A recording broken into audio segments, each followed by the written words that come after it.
Assalamualaikum warahmatullahi wabarakatuh. Halo teman-teman, perkenalkan nama saya Salsabila Tias Azhara dari SMA Negeri 1 Aitmau. Seperti yang kita ketahui bahwa salah satu hal yang paling dibutuhkan pada saat ini adalah kebutuhan akan adanya air bersih yang dapat dikonsumsi atau biasa disebut dengan air tawar. Namun, sayangnya di beberapa daerah seperti daerah pesisir pantai masih kekurangan air yang dapat dikonsumsi. Jenis air yang ada di daerah pesisir umumnya air payau yang kandungan garamnya masih sangat tinggi.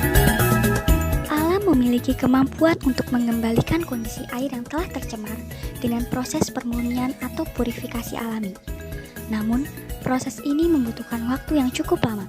Padahal, air yang dibutuhkan harus terpenuhi secepatnya. Untuk mengatasi masalah ini, peneliti mencoba merancang suatu teknologi sederhana dari tenaga matahari yang dapat mendesalinasi air payau atau air laut menjadi air tawar yang dapat dikonsumsi makhluk hidup yang diberi nama desalinasi tenaga matahari atau DESTARI.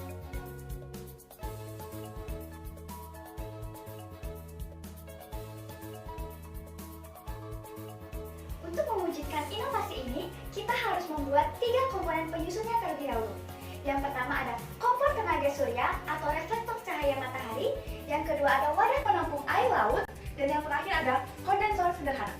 Saya akan menjelaskan kompor tenaga surya atau reflektor cahaya terlebih dahulu. Yang pertama, siapkan dulu alat dan bahan yang dibutuhkan. Lalu, gunting kertas manila sesuai dengan ukuran juring pada parabola. Lalu, tempel aluminium foil ke kertas manila tadi menggunakan lem. Selanjutnya, jahit atau rakit kertas manila yang sudah ditempelkan aluminium foil tadi ke jaring yang ada di parabola menggunakan kawat. Lalu, potong kaca dengan ukuran 5x5 cm. Selanjutnya, tempel kaca ke jaring yang sudah ada aluminium foilnya tadi dengan jarak kurang lebih 0,5 cm. Dan ya, kompor tenaga surya sudah jadi. Siapkan alat dan bahan yang dibutuhkan. Lalu, step pertama, lubangi bagian samping kaleng seukuran karet penutup. Nah, lubang ini berguna sebagai tempat untuk memasukkan air laut nanti. Lalu, lubangi lagi di sebelah lubang tempat masuknya air tadi untuk menaruh selang anti panas yang berguna untuk penyalur uap hasil lilihan air laut tadi. Dan tada, wadah penampung air laut sudah siap digunakan. Siapkan alat dan bahan yang dibutuhkan terlebih dahulu. Lalu, step pertama, lubangi ember dengan ukuran selang anti tahan panas. Selanjutnya, pasang keran dispenser pada lubang ember tadi. Hubungkan lubang dengan selang, dan step yang terakhir adalah hubungkan selang yang ada di kondensor dengan selang yang ada di wadah penampung air laut. Dan kondensor sederhana sudah siap untuk digunakan. Pertama, letakkan wadah penampung air laut di atas kompor tenaga surya. Lalu isi wadah tersebut menggunakan air laut. Isi ember kondensor menggunakan air biasa. Lalu arahkan titik fokus sinar matahari ke wadah penampung air laut. Air laut akan mendidih dan uapnya akan mengalir melalui selang dan akan didinginkan oleh kondensor. Dan ya, uap air laut tadi akan berubah menjadi air tawar yang dapat dikonsumsi oleh masyarakat. Pengukuran intensitas cahaya matahari ini dilakukan selama 5 hari dari jam 6 pagi hingga jam 5 sore. Dari hasil pengamatan pengukuran intensitas cahaya matahari selama 5 hari tadi, maka diperoleh rata-rata sebagai berikut. Pada jam 8, diperoleh intensitas cahaya matahari sebesar 45.000 lumen. Lalu pada jam 1, mencapai 91.000 lumen, dan pada jam 3, mencapai 65.000 lumen. Setelah melakukan pengamatan selama 5 hari, maka diperoleh hasil sebagai berikut. Pada jam 8, kalor yang dihasilkan pada inovasi ini mencapai 4.047 kalori. Dan puncaknya pada jam 1 siang mencapai 6.666 kalori. Lalu pada jam 3, yaitu sebanyak 5.208 kalori. Perlu diketahui bahwa pada jam 6 pagi hingga jam 7 pagi, serta pada jam 4 sore hingga jam 5 sore, kalor yang dihasilkan sebesar 0.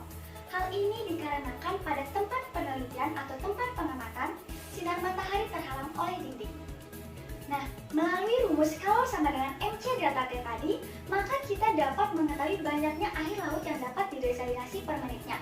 Sehingga, kita juga dapat mengetahui banyaknya air laut yang dapat didesalinasi per jamnya. Berikut adalah hasil pengamatannya. Ya, pada jam 8, banyaknya air laut yang dapat didesalinasi sebanyak cc. Dan pada jam 1, banyaknya air laut yang dapat didesalinasi kurang lebih sebanyak 5.405 cc. Dan yang pada jam 5, banyaknya air laut yang dapat didesalinasi sebanyak 4.222 cc. Sehingga kita dapat mengetahui banyaknya air laut yang dapat didesalinasi perharinya, yaitu sebanyak 34 liter perharinya.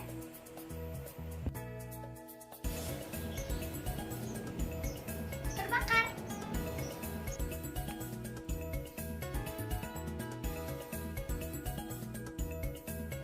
Jadi kesimpulan dari penelitian ini yaitu yang pertama, lestari dapat dibuat dengan menggunakan alat dan bahan yang berada di sekitar kita. Yang kedua, cara kerja lestari yaitu memanfaatkan titik fokus dari sinar matahari dan mengarahkannya ke wadah penampung air laut sehingga dapat melakukan proses desalinasi. Dan yang terakhir, lestari dapat membantu masyarakat, khususnya masyarakat yang berada di sekitar pesisir pantai, untuk mendapatkan air tawar dengan menggunakan energi yang dapat diperbaharui dengan menghasilkan kurang lebih 34 liter air tawar per harinya. Saran saya sebagai peneliti dari penelitian ini yaitu yang pertama, diperlukan sosialisasi tentang cara penggunaan alat lestari sehingga dapat digunakan oleh masyarakat secara maksimal. Yang kedua, diperlukan penyempurnaan produk oleh pihak pabrik khususnya pada kaca sehingga dapat diproduksi secara massal. Gimana video tadi? Seru kan? Semoga inovasi ini dapat bermanfaat bagi masyarakat sekitar serta dapat membantu untuk menyediakan air tawar untuk masyarakat di sekitar pesisir pantai. Sekian video saya. Assalamualaikum warahmatullahi wabarakatuh. Terima kasih.